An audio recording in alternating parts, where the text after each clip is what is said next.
Hi, Shankar. Good Welcome. morning. Such a good morning and such a pleasure to have you on this. I can't call it a show, but it's really this dialogue. And just want to take a minute for those who are viewing this. Probably Krish Shankar or Shankar, as he is known, needs no introduction. But I will say a few things about you, Shankar, before we start off on our dialogue. So Shankar, first of all, I must say is a very, very dear friend. So I'll start with that. A very dear friend, somebody who's, means so well, person who's kind of, in many ways, the epitome of goodwill, doing things in a certain way, has very high standards for himself and the profession that he is in, and increasingly for the world. And because I have some idea of his work through his the NGO support that he's doing through @yourbest.in. So, but before we go there, just a little bit, he's in same alma mater as mine, XLRI 84, right, Shankar? Yeah. 1984. And then I think worked with Aisha Tractors, worked with Unilever, worked with Bharti Airtel, worked with Philips, and then Infosys, and now on his own. So it's such a checkered corporate career, and also the author of a very, very powerful and important work called Catalyze, which is power up your people ecosystem. And I think sometimes I thought about why Shankar wrote Catalyze.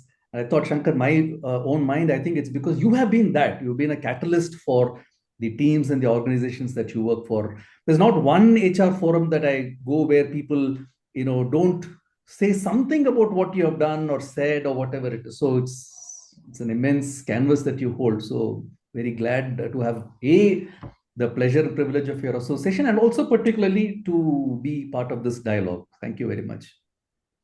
Thanks, Kartik. It's a pleasure to be here. I think, as I said, I've known you for a long time, and I respect all the intellect and all the commitment and the warmth that you bring into everything. So look forward to this. Thank you, Shankar. So this is going to be a shortish kind of an interview, but I just really felt that, see, one is of course the Good Boy Syndrome book, which I think I wrote partly because I felt that somewhere the narrative of what it means to be a man in the Indian context has somehow got a little marginalized. I feel, people talk more, and largely perhaps because there has been a wave of DEI, and I think organizations went and explored and interrogated what it means to be a woman quite a bit. And but in the process, man has been either unidimensionally portrayed or largely ignored. So in that scheme of things, so I thought there was an attempt to at least begin to unpack what it means to be a man, and this book was just a start in that direction.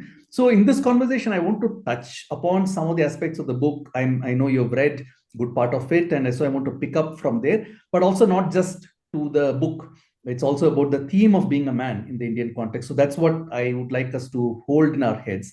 So maybe, at a high level, if you can just talk about, having gone through some of the aspects here, what are your high level views, partly about the book and about the theme, and we can get started from there and go forward, Shankar.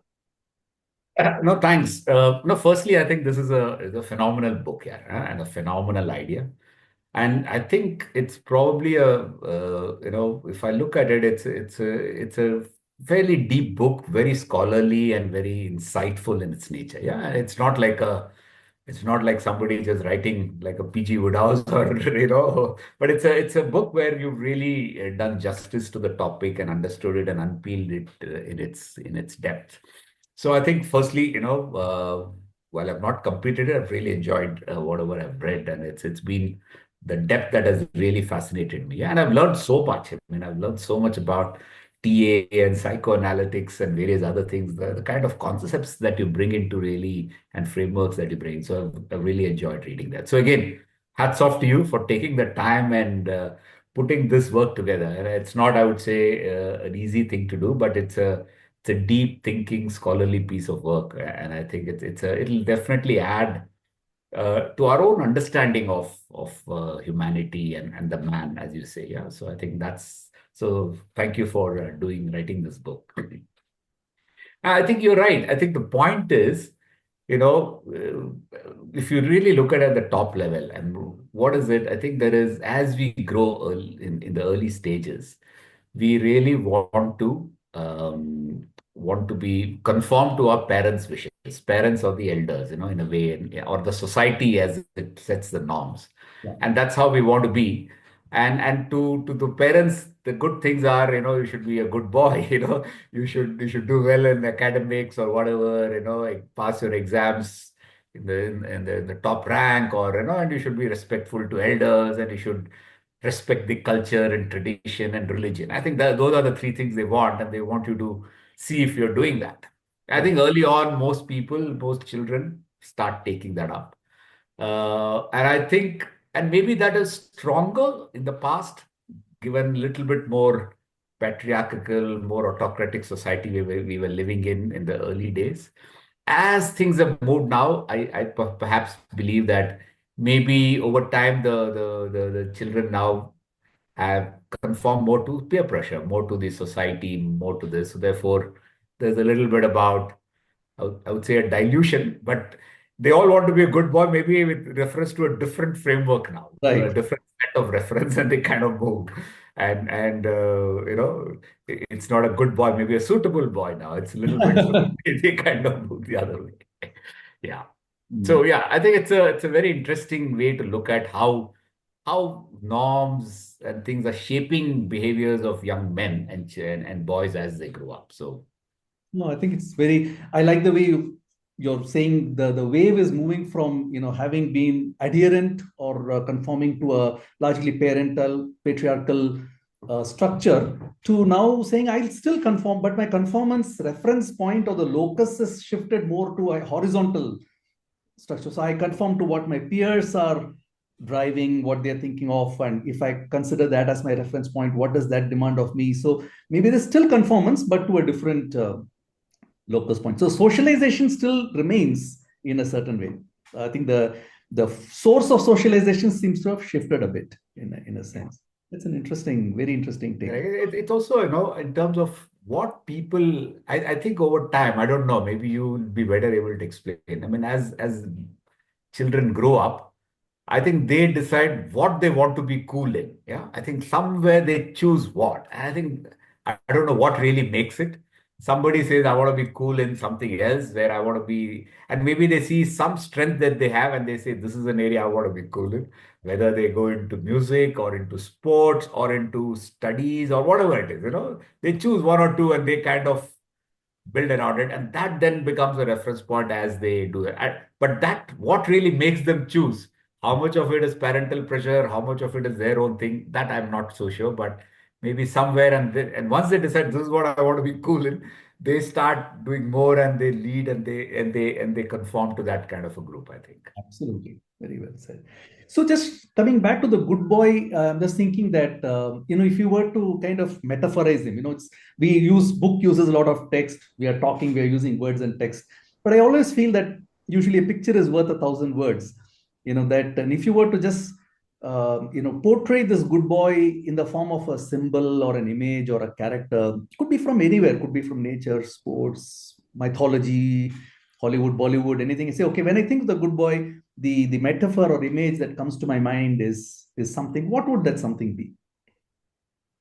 Well, to me, I think, if I look at it from the thing, somewhere like the mythical figure, uh, Rama, Yudhishthira, they are like the epitomes of the good boys, in the sense that they've grown up, they respect tradition, they respect, and they have this thing. So therefore, I think that's one kind of thing that comes out to me, saying the ideal person, and therefore how they've grown up Right. is something there.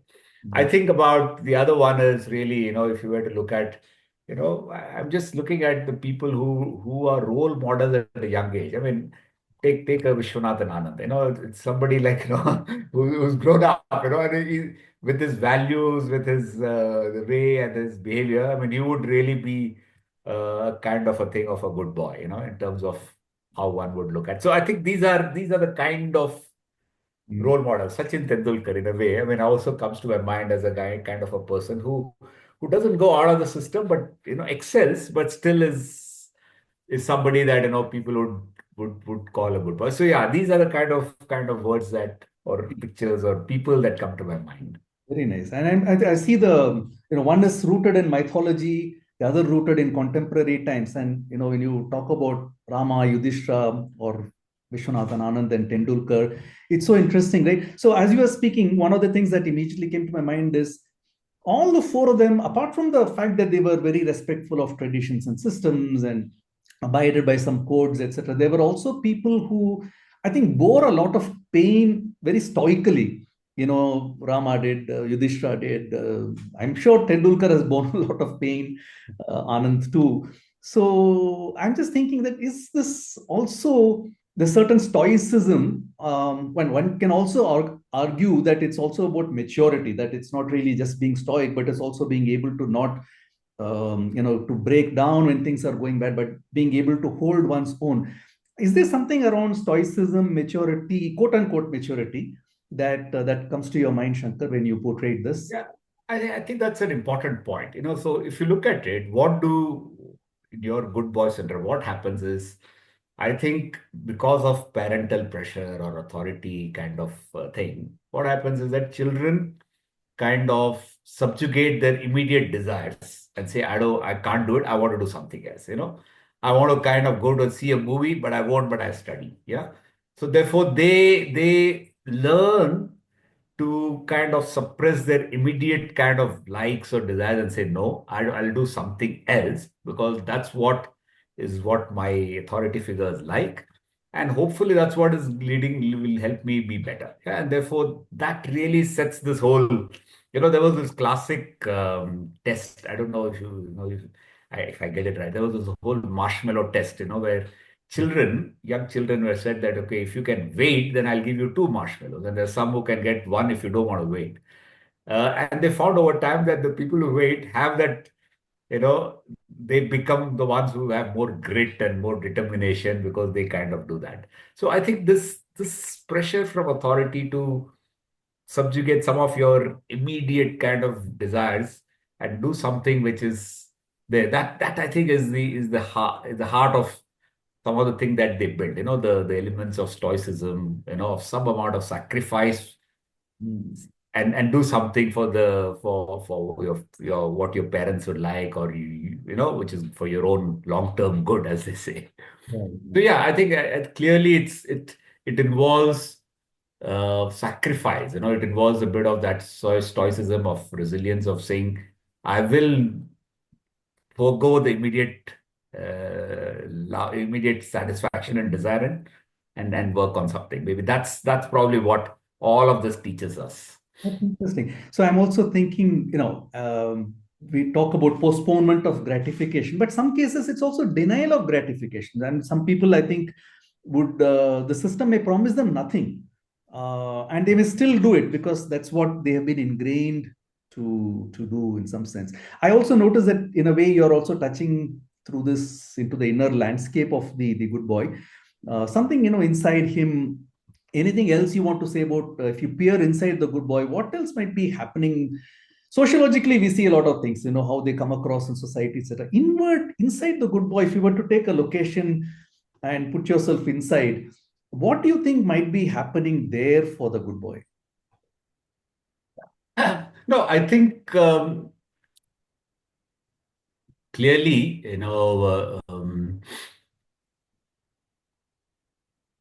I think it's again. Let me put it this way, very very contextual in terms of how they are. But I think clearly, when the person is saying, listen, he wants to do something which will which will give him a little bit of which will bring him approval. Yeah. And therefore, there is a little bit about, I want to be recognized, I want to be loved, I want to be approved, I want to be seen as. So that's one of the things that is driving. I think that's a very strong thing for young children, that I need to be seen as, there is needs for some kind of recognition or some kind of reaffirmation of something. Now, where do they get it is the thing. And I think, at the heart, if they get it from, if they, and they'll normally look for people who they see as big role models, a family, a teacher, or, or friends or some other people. Yeah. And I think early on, maybe it is just the family which is very important. The parents is very important. So therefore, there is this inner thing about, do they love me? Or do they like me? Am I doing the right thing? Reaffirmation of all of those is what I think, is probably something that really goes through the internal thing. And I think as they grow up, and I think they look at which are the other role models, which are the other things, and then maybe say, okay, how will I, do that? And maybe when they go to a company, the same thing says, okay, how do I now ensure that, I win approval of some of the people who are important to me in organization. So maybe that's probably the inner drive. I think it's very interesting. I think if I were to, listening to you, I thought that if I take away the corporate thing and look at the familial structure, it seems to be some kind of a yearning for love. And approval also is a form of love, the parental approval, mother or father says, well done or proud of you, etc. There seems to be a sense of being loved. And at the corporate scenario, it seems to move into a desire for approval, some affirmation, a stroke. So essentially, a positive stroke, whether it is love for one's being or approval for one's competence. That seems to be the thing that is it a trap, Shankar? I mean, do you think that because one is if I take an addict view, then it's either I'm hooked to the need for love or hooked to the need for positive strokes. Is there something that would worry you? I wouldn't say that, Kartik. I think it's natural because I think growing up, it is natural. It is that, and I think everybody does it. And I think again, this is where I think the point. I mean, if you were to look at it, how you bring up people. I mean, if you, and I'm trying to move to a more contemporary word now. If you say, listen, you praise the effort and not the person, then I think you change the thing. And I think that's where it is. If there is so much focus on the person and then the identity of the person, then I think this may become little bit, may become kind of, as you say, an addiction or a thing. But I think, and if they understand that it is not the identity of the person, it is the work or the efforts and that's going in the thing, maybe that'll help that. So I think it is. I think the extremes, as long as it is natural, and I don't think there's something we should worry about. But if it becomes too much of an extreme, that listen, I'm only dependent on this, then I think it will become dysfunctional. So I think it's natural. And that's where I think the current day thinking is okay. You don't praise the person, but you praise the efforts kind of a thing. And therefore you try and move away from the identity and the kind of a vision, but look at the kind of work and things that they do. And in a way, even if you look at part of the Bhagavad Gita and etc., I think the thing is more about the actions and this and that and what you do, so that there is a thing about move away from just the ideal, but just look at what are the kind of things that you do. So maybe that is needed to just balance this Yeah. thing, and because if it becomes too much, it could become dysfunctional. Fair point. Fair point.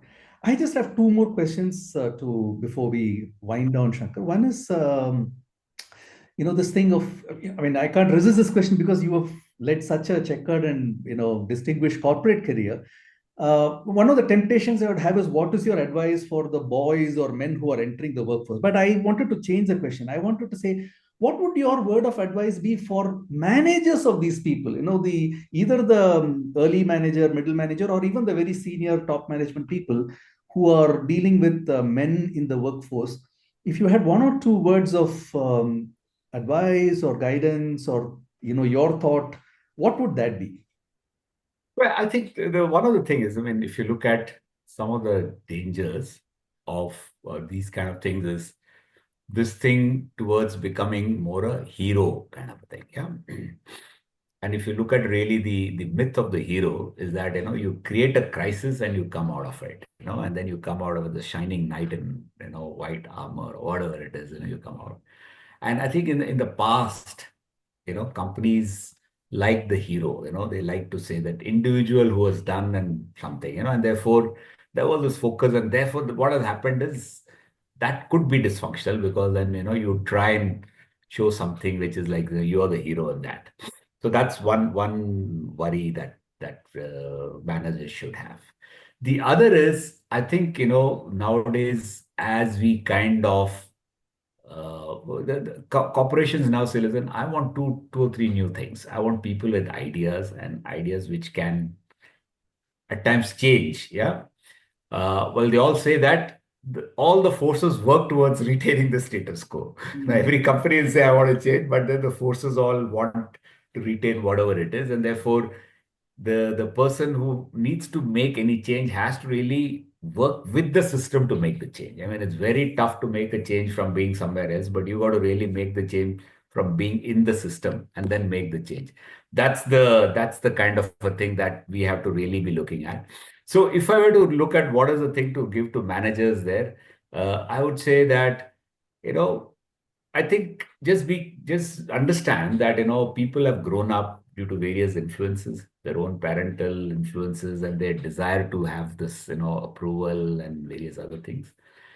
Ensure that you don't really create an environment where people uh, that you kind of push and push people towards this hero concept or towards a concept where they are so you got to really get them to be much more rooted, yeah, much more self-aware, um, and also just be conscious that how do I put it? It's that this thing this that people have over time broken away from that authority influence, and they want to have their own individuality. Yeah, they want to really do that, and that's something that they have to really get and bring out in their people over time. Yeah. Don't see them in your as a clone. Don't see them in the light of what it is. How do you really help them bring out their individuality? Because that is a struggle that these men are going through in some way. So at that point, how do you help them in their struggle to really become more individual and not really be conforming to any of those norms, etc. So I think those are some of the things I would advise a manager. Wonderful, Shankar. I think that's very well put. And I think, on the surface of it, it sounds so simple and straightforward to do. But I also think that a lot of managers actually, when it comes to the grind, do struggle with it. They want clones of themselves or they want a corporate clone. This kind of a hero works in our organization. So try and get everybody to be that kind of a hero.